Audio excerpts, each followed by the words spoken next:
Rockstar, nouveau venu et diversité génétique. La femme est invariablement attirée par le nouveau, par le mâle accepté par le groupe. Et ce quelle que soit son origine, à condition qu'il ne soit pas difforme, qu'il ait de l'énergie et de quoi la protéger, c'est-à-dire un minimum de bien et d'ambition. L'attirance typiquement féminine pour le nouveau venu est en vérité une programmation pour générer de la diversité génétique au sein du groupe et ainsi augmenter les chances de ce groupe de trouver dans le matériel génétique des individus qui le composent la mutation qui sauvera le groupe en lui permettant de s'adapter en cas de changement brutal du milieu.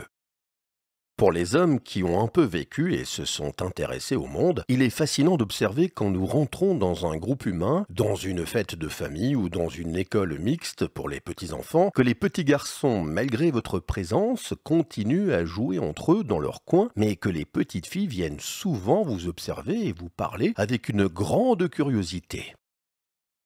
Cette conduite n'a bien sûr rien de sexuel, mais fait partie d'une programmation génétique féminine déjà perceptible chez les petites filles qui les pousse instinctivement vers le nouveau mâle accepté par le groupe.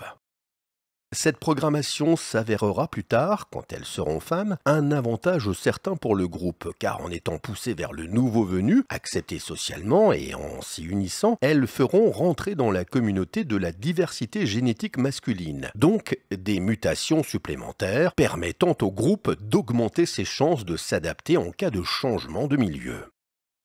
Cette observation avait d'ailleurs été faite par le grand sociologue Stéphane Édouard, métis d'origine guyanaise, vivant dans la société française majoritairement blanche, et qui ne jouissait pas à l'époque d'un grand succès avec les femmes, qui vit sa capacité de séduction augmenter suite à la victoire de l'équipe de France de football en 1998. Équipe de France composée en partie de métis et dont les membres furent propulsés au rang de héros, donc d'individus fortement acceptés par le groupe.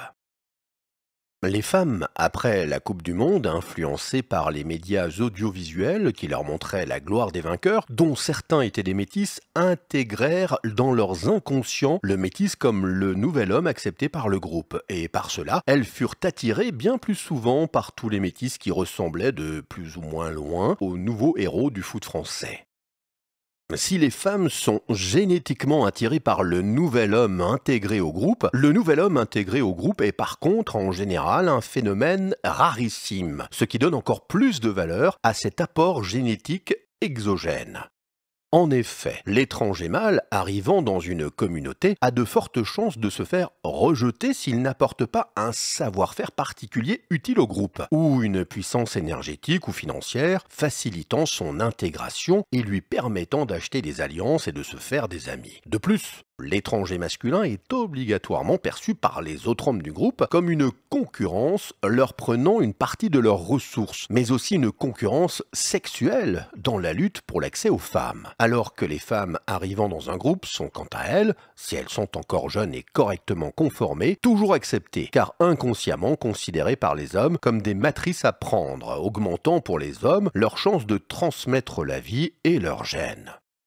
Les hommes arrivant dans un groupe sont donc toujours plus ou moins mal perçus et considérés le plus souvent comme de la concurrence. C'est ainsi que les rares mâles acceptés par la communauté sont toujours convoités par les femmes, car perçus instinctivement par elles comme un avantage reproductif. L'étranger accepté dans le groupe l'étant soit pour son énergie et son savoir, soit pour sa richesse, ce qui est un avantage évident pour les jeunes femmes. Le tout complété par le fait que la diversité génétique qu'il apporte augmentera les possibilités d'adaptation du groupe au milieu. C'est ainsi que, dans notre culture moderne, les nouveaux héros que sont les rockstars, boys bands, les ados chanteurs ou les sportifs, en plus de représenter le succès et la capacité d'accumulation énergétique, sont pour les jeunes filles hystériques qui se pressent à leur concert en hurlant et qui placardent leurs images dans leur chambre pour se masturber secrètement, perçus inconsciemment comme les nouveaux hommes, jeunes et pleins d'énergie, acceptés par le groupe, et qui représentent donc la possibilité de diversification génétique fondamentale